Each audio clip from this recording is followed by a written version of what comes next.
d'avoir pris le temps de faire cette interview. C'est simplement quelques mots, parce qu'on avait déjà parlé du roman, évidemment, Les Vies rêvées de la baronne d'Oettingen. Est-ce que tu pourrais nous parler en quelques mots de ton roman C'est l'histoire d'une femme, comme beaucoup, oubliée, complètement oubliée de l'histoire, mais qui a eu un rôle important à Montparnasse de la Belle Époque. Elle a été l'amie de tous les grands peintres, tous les grands artistes, Apollinaire, Picasso, Modigliani et les autres. Le douanier Rousseau, elle a fait partie de ce monde-là, elle a voulu en faire partie absolument, elle a réussi à en faire partie. Et puis la Première Guerre mondiale a été une rupture totale dans son existence, parce que l'argent qui arrivait de la Russie n'arrive plus, parce que la révolution russe, les bolcheviks prennent le pouvoir. Et je raconte un peu aussi cette fin d'un monde assez triste avec cette femme. Cette femme qui finalement réalise son rêve, qui est d'avoir laissé une trace. Et j'essaye en tout cas de le faire avec ce livre. Et vous, c'est parti d'une expérience aussi personnelle, ouais. Cette découverte avec oui, mon arrière-grand-père. Oui, mon arrière-grand-père était imprimeur d'art à Paris, il s'appelait Dimitri Snegarov. Il avait une imprimerie Union, c'était une très grande imprimerie d'art.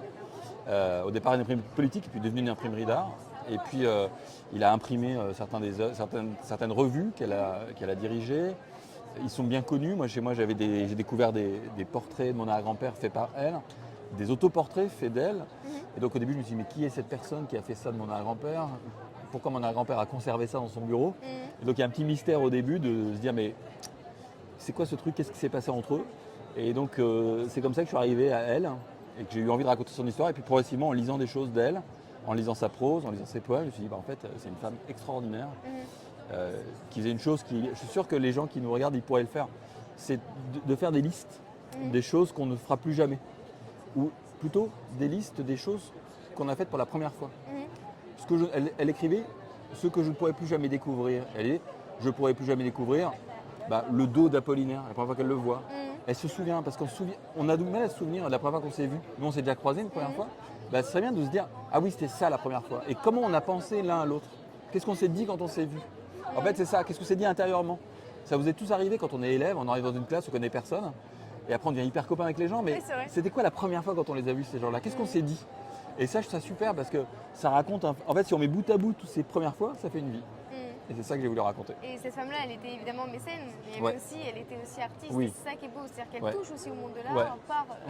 Alors, elle est un peu éparpillée, c'est-à-dire qu'elle écrit, elle peint, etc. Mais c'est beau aussi, c'est que c'est une femme qui a plein de vies, qui veut vivre plein de vies, qui décide qu'elle est née à... Elle dit qu'elle est née à Venise, alors qu'elle est née sûrement en Pologne. Elle dit qu'elle est née en telle année, c'est pas vrai. Elle s'invente un nom, en fait, elle s'invente des tas d'identités. Mais c'est pas parce qu'elle est mythomane, c'est juste qu'elle se dit, s'inventer, c'est le meilleur moyen d'avoir une vie plus dense, plus large, une plus grande vie. Et c'est ça qui est beau, je trouve. Et aujourd'hui, on est au Festival du Livre de Paris. Qu'est-ce que ça te fait d'être au festival, de participer Moi, j'aime bien. à des rencontres Je trouve ça super. C'est toujours très, très chouette de voir les lecteurs, de voir des gens comme toi. Quand on écrit, on ne pense pas ce que ça sera après, mais effectivement, c'est toujours important après de rencontrer les gens. Même là, il y a des gens qui viennent me voir, qui me posent des questions sur mon roman précédent, sur Puzzi. Mais qu'est-ce que ça voulait dire la dernière page ? Enfin, il y a des gens qui... Génial. Et c'est génial parce qu'en fait, le roman il continue à vivre chez les gens. Tu vois, Les Vies rêvées, moi, c'est aussi ça. À travers ça, mon livre il continue à vivre, à exister chez d'autres personnes que moi. Et ça, c'est chouette. Oh, c'est trop chouette. En tout cas, un grand merci d'avoir pris le temps pour cette interview. Et évidemment, lisez Les Vies rêvées de la baronne d'Oettingen parce que c'est un livre qui est trop trop chouette.